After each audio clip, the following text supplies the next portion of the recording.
Samantalang matapos ang matagumpay na biyahe mula sa Malaysia, tutulak naman pa South Korea si Pangulong Ferdinand R. Marcos Jr. para sa isa pang mahalagang pagpupulong.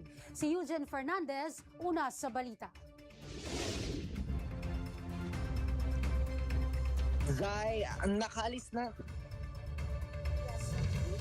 Zay, nakaalis na ng bansa si Pangulong Ferdinand R. Marcos Jr. upang magtungo sa Gyeongju, South Korea upang dumalo naman sa 32nd APEC Leaders Summit. Sabi ng Pangulo, napakahalaga para sa bansa ang pagdalo sa naturang summit, lalo pa at 46% ka ng global trade goods and commercial trades ay mula sa APEC region. Kaugnay nito, binigyan diit ang Pangulo na may malaking epekto sa mga Pilipino ang pag-unlad at katatagan ng APEC region. Inaasahang makikipagpulong ang punong ehekutibo sa Korean business leaders para palakasin ang trade relations at investment partnership sa pagitan ng Pilipinas at South Korea.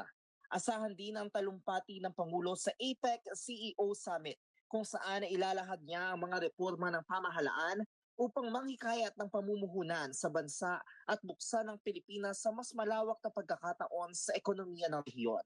Nakatakda ring makipagkita ang Pangulo sa ilang Filipino community sa South Korea habang dadalo rin siya sa isang tree planting activity sa United Nations Memorial Cemetery bilang pag-alaala sa mga sundalong Pilipino na nasawi noong Korean War.